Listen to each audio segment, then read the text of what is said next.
did a deep condition last night. Normally I do this after I dye my hair just to be kind to it, and then I leave it for a couple of days. I don't style it, I don't straighten it or curl it. Not that I really curl my hair that often, but I just leave it be and let it do its thing, and this is its thing that it's decided for this morning. My marshmallow nut pod creamer also arrived. Just overall a fantastic start to my morning, and also we get to open up day number 4 of our 13 nights of Poe.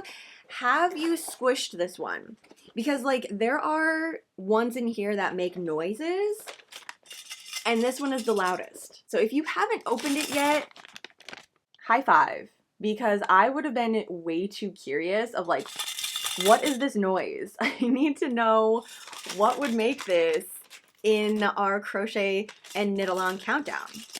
Well, we have a Notion tin, and it's a sliding tin with an adorable little raven sitting on a branch, the black and red, right? It slides open, and on the inside, we have a couple of yarn needles. One is the blunt edge. This is personally the ones that I use on a day-to-day, and the fact that it is not plastic, yay, hooray, I love these. There's also a sharp pointy one. So this one, be careful when you pull it out. This one is great for fingering weight yarn and also doing other different techniques apart from weaving the ends in for your project, which is what I use this one for the majority of the time. And lastly, we have a stitch marker. Fun fact, I like to put these on my skirts so that way I always have stitch markers with me. I can use it for any project that I have in case I forget a stitch marker, which happens often when I'm on the go. So a bunch of my pleated skirts just have a ton of these safety pins on it, and you'd never know that they're actually there for a purpose, not just the look of the skirt. I've been finding myself adding things to my box too, so I keep finding stickers and like more stuff that I want to put on. So I have a glue stick up here and I've just left it out because I thought I was done after the first day. Yeah, and like this side, it's like I still have room to decorate and everything. But it's kind of an ongoing project for me, and I'm not mad about it. If you have shared your decorated box too, thank you so much, because I have been having a ton of fun seeing other people's decoration, which is probably another reason why I've continued to decorate my box. This is something that I'm gonna keep afterwards. Like, I'm not entirely sure what I'm gonna use it for, but it's way too freaking cute to get rid of. I might even decorate the inside. That's a lot of space and it's empty, needs to be decorated. I'm not super in a scrapbooking mood today, so how it is how it's gonna stay, because I got going on my leather bound wrap, shawl. I don't really know what I'm gonna call it. All I know is that it has to have leather bound in it. So if you want to help me figure out a name for this project, I would totally appreciate that. So this is what you helped me out with yesterday when we were going through some of my Muse 2320 yarn, and found that there was this one that was actually called leather bound, and this is the 1-ply fingering weight yarn. Super soft, super squishy, very much on theme for the Poe. And then we found some tweed, which I'm obsessed with all year long, but especially this time of year. Tweed is just magic.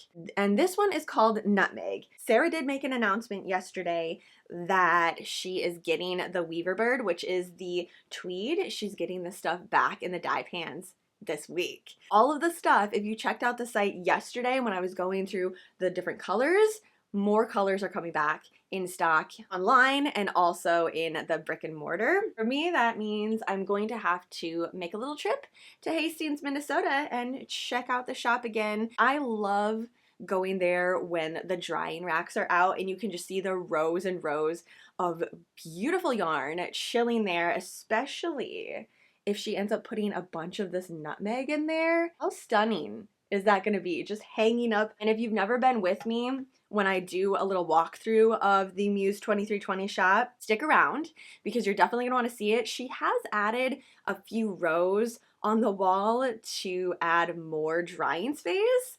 I don't think I've actually showed that since that's been added, so something to look forward to. So here's what I got going last night. I was hoping to get going a little bit sooner, but I think it was 9:30, 10 o'clock by the time I actually got started. You know what? I could almost stop right here. Like this by itself, and then I have a little skeleton. No, I have a crow brooch. Oh, that would be so perfect. Do that right here, attach it together. Okay, do we love it at this length? I still have quite a bit left, and I was just gonna continue to use all of this up. Maybe I'll finish the tweed up actually and then just stop there. But this one, since it's a one ply and it's fingering weight, I'm obviously gonna have a lot more than the tweed, which was a DK. How freaking gorgeous is this though? The colors are just screaming at me to pick up a book, get cozy, read some poetry, have some more coffee. Not that I ever need an excuse to get more coffee, but this color, ugh.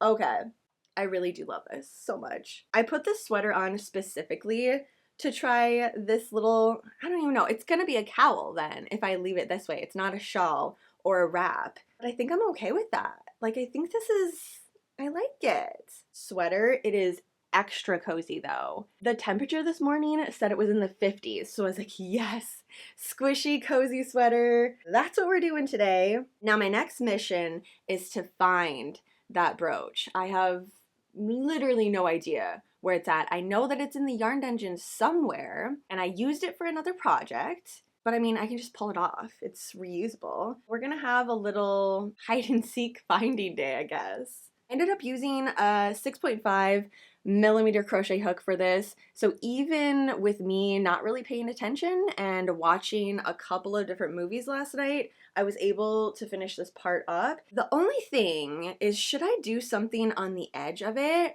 In my head, when I was getting going with this being a wrap or a shawl, I was gonna do a little picot stitch on the edging.